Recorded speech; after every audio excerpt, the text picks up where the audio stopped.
বাতাস এত গরম যে এখন দিনের বেলায় ঘরের বাইরে পা রাখার উপায় নেই। আবার ঘরের ভিতরে যে খুব আরাম তেমনটাও বলা চলে না। বেলা বাড়ার সঙ্গে সঙ্গে তাপ শুধু ঘরের দেওয়াল বা ছাদ নয়, আসবাবপত্র থেকে শুরু করে ইলেকট্রনিক ডিভাইস সব কিছুকেই গরম করে ফেলে। গ্রীষ্মের এই অসহ্য গরম থেকে স্বস্তি পেতে প্রাপ্তবয়স্করা একটু পরপরেই চোখে মুখে জলের ঝাপটা দিচ্ছেন, তেষ্টা পেলে জল পান করছেন, রোদে বেরোলে সঙ্গে ছাতা রাখছেন, রোদ চশমা ব্যবহার করছেন, কাজ করতে গিয়ে একটু জিরিয়ে নিচ্ছেন। কিন্তু শিশু ও নবজাতকদের অবস্থাটা কি হচ্ছে ভাবুন তো। ছোট্ট শিশুরা ভাষায় প্রকাশও করতে পারে না যে বলবে এই কাঠফাটা রোদে তাদেরও কষ্ট হচ্ছে। তাই গরমের সময় তাদেরকে বিভিন্ন রোগের প্রকোপ থেকে সুরক্ষিত রাখতে অভিভাবকদের বাড়তি মনোযোগ দিতেই হবে। শিশুদের গ্রীষ্মকালীন রোগের প্রকোপ। বছরের উষ্ণতম মাস এপ্রিল মেতে শিশুরা সাধারণত ডায়রিয়া সহ নানা ধরনের চর্মরোগ, ভাইরাস জ্বর, সর্দি কাশি, নিউমোনিয়া ইত্যাদি দ্বারা আক্রান্ত হয়। শিশুরা এই ধরনের রোগে আক্রান্ত হওয়ার কারণ এই যে গরমের সময় এই ভাইরাসগুলি বেশি জন্মায়। এ সময় খাবার অল্পতেই দেখবেন পচে যাচ্ছে, সেই খাবার যখন কেউ খেয়ে ফেলছে তখন তার ডায়রিয়া হয়ে যাচ্ছে। সংক্রমণজনিত ছোঁয়াচে রোগ ছাড়াও শরীর থেকে অতিরিক্ত মাত্রায় ঘাম বেরিয়ে যাওয়ায় তীব্র গরমে শিশুরা হিটস্ট্রোকেও আক্রান্ত হতে পারে। অনেক শিশুর দেখবেন ঘামাচিও দেখা যায়। তাই শিশু ও নবজাতকরা যাতে এই ধরনের রোগে আক্রান্ত না হয় তার জন্য মা বাবার এই বিষয়ে সতর্ক থাকা উচিত। সূর্যের আলো থেকে নিরাপত্তা। শিশুরা ঘরের বাইরে যেতে বা খেলাধুলা করতে পছন্দ করবে, এটাই স্বাভাবিক। এক্ষেত্রে সবার আগে অভিভাবকদের মনে রাখা প্রয়োজন যে শিশুদের নিয়ে বাইরে ঘুরলে তাদের হিটস্ট্রোক বা ডিহাইড্রেশনের মতো সমস্যা দেখা দেবে। তাই বাচ্চাদের জন্য ইনডোর গেমসের ব্যবস্থা করুন। 6 মাসের কম বয়সী শিশুদের সরাসরি সূর্যের আলো থেকে দূরে রাখা উচিত। প্রাপ্তবয়স্ক শিশুদেরও যতটা সম্ভব রোদ থেকে দূরে রাখার চেষ্টা করবেন, বিশেষ করে এই বেলা 11টা থেকে দুপুর 3টার সময়ে। কোনো কারণে শিশুদের বাইরে নিয়ে গেলে তাদের সানস্ক্রিন ও সূর্যের আলো থেকে সুরক্ষা দেবে এমন পোশাক পরানো উচিত। সেই সঙ্গে তাদেরকে ছাতার নিচে রাখতে হবে। নিরাপদ পানীয় ও পানি জাতীয় খাবার। শরীরে যাতে জলশূন্যতা না দেখা দেয় তার জন্য গরমে তরল খাবার গ্রহণের কোনো বিকল্পই নেই। তবে 6 মাসের কম বয়সী শিশুদের জলপান করানোর কোনো প্রয়োজনই নেই।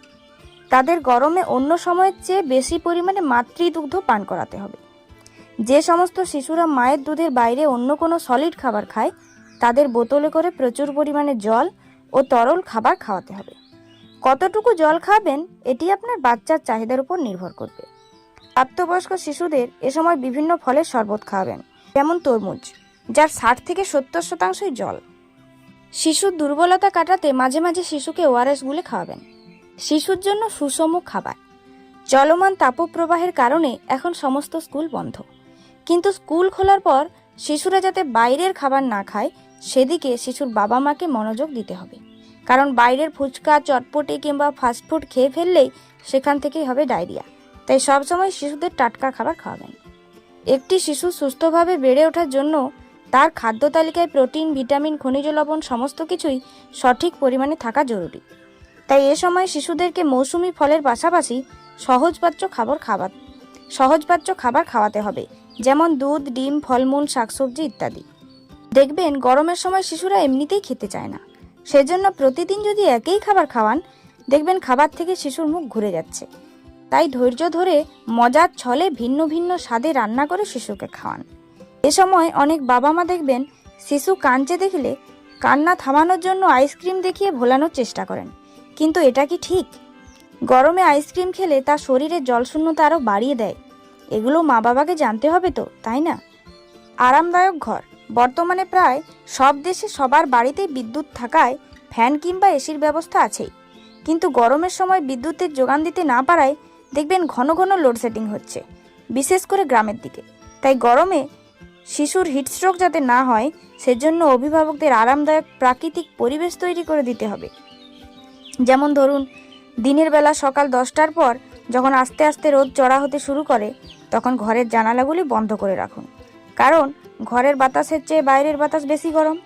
সূর্য ডুবে যাওয়ার পর সন্ধ্যার সময় আবার বন্ধ জানালা দরজাগুলি খুলে দিন। ঘরের বিভিন্ন কোণে গামলার মধ্যে যদি বরফ জল রাখেন তাহলে দেখবেন ঘরের তাপমাত্রা আস্তে আস্তে কমে যাচ্ছে। ঘরের জানালাতে কাপড় ভিজিয়ে রাখতে পারেন, এটিও তাপমাত্রা কমাতে সাহায্য করে। শিশুকে পরিষ্কার পরিচ্ছন্ন রাখা। গরমকালে শিশুর পরিষ্কার পরিচ্ছন্নতা নিয়ে অবশ্যই খেয়াল রাখতে হবে। প্রতিদিন সাবান দিয়ে ভালোভাবে স্নান করাতে হবে। স্নানের পর শুকনো কাপড় দিয়ে মুছিয়ে দিতে হবে। ধুলোবালি থেকে শিশুকে দূরে রাখতে হবে, কারণ সেখান থেকে বিভিন্ন রোগ হতে পারে। শিশু বারবার অতিরিক্ত ঘেমে গেলে পাতলা কাপড় বা গামছা দিয়ে বারবার তার ঘাম মুছে দিতে হবে। গায়ের ঘাম যদি গায়ে শুকিয়ে যায় তবে সে থেকে শিশুর জ্বর হতে পারে। শিশুর পোশাক। গরমকালে শিশুদের ঢিলেঢালা পাতলা সুতির কাপড় পরাতে হবে ও নবজাতকদের কাপড়ে মুড়িয়ে রাখতে হবে। সবচেয়ে ভালো হয় সাদা রঙের পোশাক পরালে, কারণ শিশুর শরীরে র্যাশ এড়াতে এবং ঘামাচির কষ্ট লাঘব করতে এটি খুব সহায়ক। কিন্তু এ সময় প্রচুর মশা এবং পোকামাকড় বেড়ে যায়, তাই শিশুদের সম্পূর্ণ শরীর ঢাকা থাকবে এমন পাতলা পোশাক পরাতে হবে। নবজাতকদের এমনটা না করে মশারির তলায় রাখতে হবে। এই প্রতিটি বিষয়ই সাধারণ। বাবা মারা শিশু ও নবজাতকের খেয়াল রাখতে এমনটা করেই থাকেন, কিন্তু একটু অমনোযোগী হলেই বাড়তে পারে সমস্যা। তাই এই বিষয়গুলি মাথায় রাখুন।